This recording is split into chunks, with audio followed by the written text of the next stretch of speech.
Hi, my name's Prue and today I'd like to talk about internet research. Now, have you ever had that situation where you've gone to research something maybe for an assignment and you've spent an enormous amount of time, just wasted a huge amount of time in searching? So today I want to talk about some steps you can take to make your internet searching, your research for assignments much more effective. The first thing is to be really clear on what the requirements are.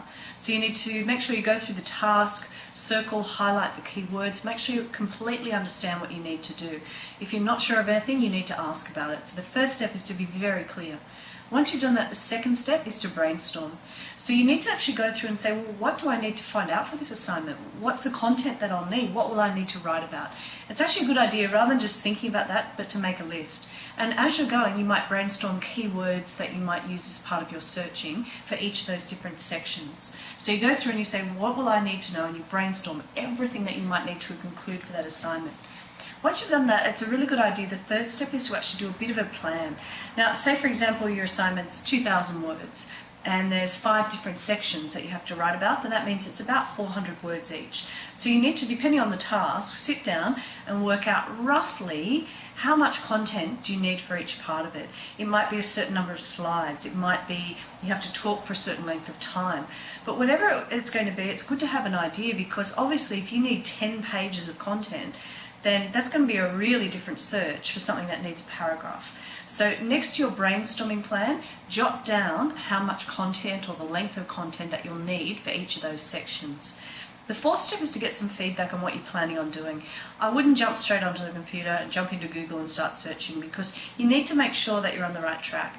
It's good to get someone, anyone, just someone with a different perspective, to have a quick look and say, yeah, that looks right, or have you thought about this, or maybe you could include this. Because when you get someone else's perspective, that way you can see, oh wow, they think of things in a different way. You also want to make sure that you haven't misinterpreted the assessment at all, that you're very clear that your understanding of what the assignment is matches up with what other people think as well.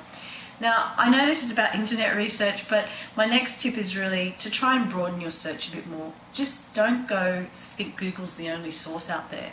Look in books, magazines, libraries, online databases, newspapers. You might know some experts in an area.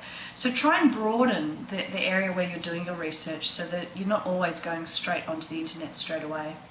When you are ready to jump on the internet, a lot of students waste a lot of time because they don't know what they're looking for. Well, you're okay now because you've got a plan, you know what you're going to do. Make sure if you're looking for exact phrases, you use quotation marks. And you need to really try other search engines apart from Google. There's a whole heap out there, and you'll find that different search engines will pull up different results.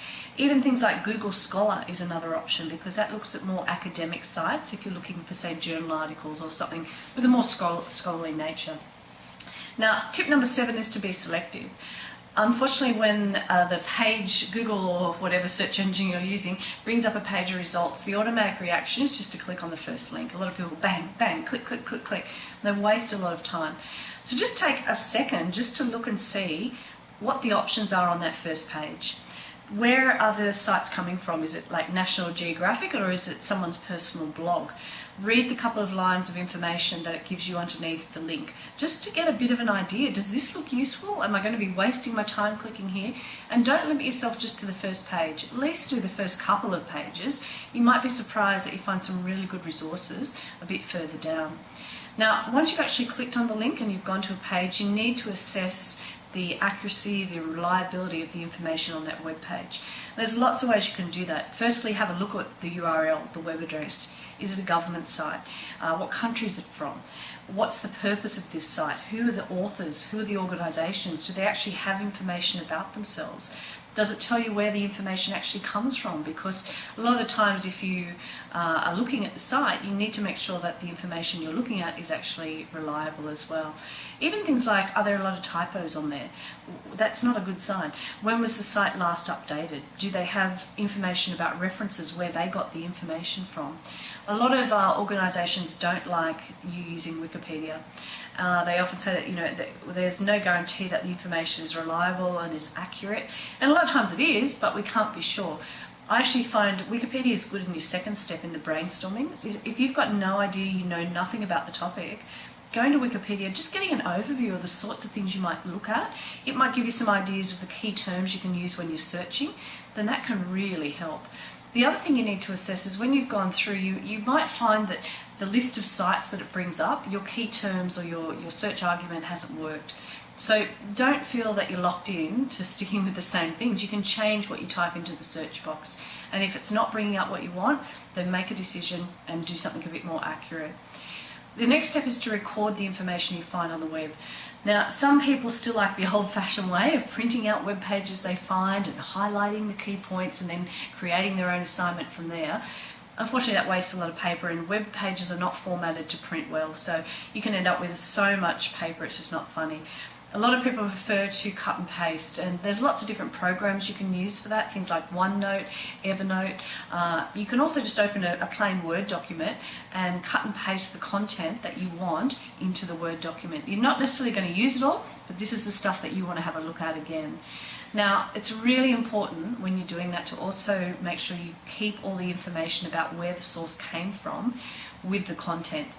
So if you're printing it out, you might need to write the author, the web address, the date that you accessed it onto the page.